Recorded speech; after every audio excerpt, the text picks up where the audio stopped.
नमस्कार दोस्तों, welcome to Amit Sharma live and मैं हूं अमित शर्मा। दोस्तों, इंडसइंड बैंक में क्या हुआ है मैं आपको बिल्कुल कम शब्दों में बताता हूं। ठीक है, पॉइंट टू पॉइंट बिल्कुल कम शब्दों में। देखो हुआ क्या कि इंडसइंड बैंक बहुत ही सालों से बहुत अच्छी ग्रोथ कर रहा है, लगभग 1,000 रुपए से ऊपर उसका शेयर चल रहा था। लेकिन जब सोमवार को खबर आई कि इसके अंदर अकाउंट डिस्क्रिपेंसी देखने को मिली है, ठीक है, अकाउंट डिस्क्रिपेंसी देखने को मिली है, मतलब अकाउंट में थोड़ी गड़बड़ी देखने को मिली है। तो जैसे ही ये खबर सोमवार को आई, मंगलवार को इसका जो शेयर था वो धड़ाम से नीचे गिर गया और इतना गिरा, लगभग 27% यानी 1/3 नीचे गिर गया। तो 27% गिरने के बाद हुआ क्या कि सारे जितने भी शेयर मार्केट में इन्होंने पैसा लगाया था उन्होंने सबने अपना पैसा निकाल लिया। तो मतलब अगर आपने 2014 के अंदर 2,000 रुपए लगाए थे तो आज भी आपके 2,000 रुपए ये कंडीशन हो गई थी उस टाइम पे। ठीक है, अब थोड़ा बढ़ गया हो तो वो एक अलग बात है। तो अब क्या हुआ कि देखो हुआ क्या, आखिर में ऐसा क्या हुआ जो एकदम अकाउंट डिस्क्रिपेंसी हो गई और इतनी गड़बड़ हो गई। तो हुआ क्या कि देखो, कोई भी बैंक क्या करता है कि हर बैंक अपने सिस्टम को मैनेज करने के लिए, चलाए रखने के लिए, प्रॉफिट लॉस मैनेज करने के लिए क्या करता है, फोरेक्स डेरिवेटिव ट्रांजेक्शन करता है। फोरेक्स डेरिवेटिव ट्रांजेक्शन क्या होता है कि वो क्या करता है कि अपने पास जितने भी रुपए रखे उनको दे के डॉलर खरीद लेता है, फिर जब वापस डॉलर की रेट बढ़ती है तो वापस डॉलर को बेच के रुपए खरीद लेता है। उससे क्या होता है कि इनका प्रॉफिट मैनेज होता रहता है, ठीक है, प्रॉफिट लॉस मैनेज होता है।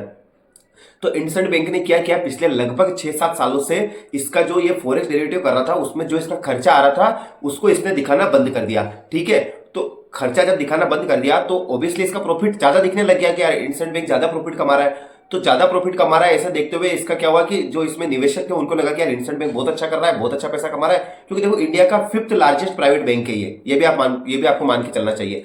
तो ज्यादा दिखा रहा था, तो ज्यादा दिखाने के चक्कर में लोग ज्यादा निवेश कर रहे थे तो इसके शेयर मार्केट और ज्यादा बढ़ते जा रहे थे। लेकिन अब जब उसने अपना खर्चा दिखाया नहीं तो इसका मतलब क्या हुआ, कहीं ना कहीं खर्चा दिखा नहीं रहा है लेकिन खर्चा हो तो रहा है ना। जैसे आपके घर में ही मान लीजिए कि अगर कुछ खर्चा और आप नहीं दिखाओगे तो आखिर में जाके कहीं ना कहीं टोटल में गड़बड़ी तो देखने को मिलेगी ना, कि आप तो बोल रहे थे इतना खर्चा और खर्चा बच तो इतना ही रहा है।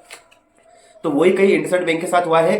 अब तो एक्चुअल में जो लाभ दिखा रहा है, एक्चुअल में जो प्रॉफिट दिखा रहा है इंडसइंड बैंक, वो उसका एक्चुअल प्रॉफिट नहीं है, उससे बहुत कम उसका एक्चुअल प्रॉफिट है, ये सही बात है। तो अब क्या हुआ है कि इंडसइंड बैंक का जो ये क्वार्टर होता है, जो अब जो चौथा क्वार्टर जाएगा जनवरी से लेकर के मार्च तक का, उसका जब आंकड़ा आएगा तब एक्चुअल में पता चलेगा कि इसको सही मायने में कितना नुकसान हुआ है, मतलब कितना ज्यादा इसको लॉस हुआ है। ठीक है, इस खर्चे में रूप में कितना लॉस हुआ और एक्चुअल प्रॉफिट कितना है इंडसइंड बैंक का।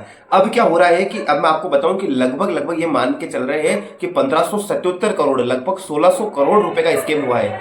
1600 करोड़ रुपए का लगभग घाटा देखने को मिला है। ठीक है मित्रों, अब मैं आपको बता दूं एक चीज की, LIC जो है उसने 3,500 करोड़ रुपए निवेश करे थे, उसको लगभग 900 करोड़ रुपए का लॉस हो गया। ठीक है मित्रों, ये मैं आपको बताता हूं। तो ये है टोटल में बात। अब उसके CFO ने रिजाइन दे दिया है, मैनेजिंग डायरेक्टर को और कार्यभार सौंप दिया, ये बाकी की और भी बातें हैं। ठीक है, RBI ने बोला है कि जो एक्चुअल आपका लॉस हुआ है वो टोटल में आप सबसे पहले निवेशकों को बताइए ताकि ट्रांसपेरेंसी आए लोगों के सामने। और अब देखो आगे क्या अपडेट रहता है, मैं अपडेट वीडियो लाता रहूंगा। ये है टोटल में बात। वीडियो अच्छा लगे तो कृपया एक बार लाइक, शेयर और सब्सक्राइब अवश्य कर दीजिए। देखते रहेंगे, धन्यवाद, नमस्कार।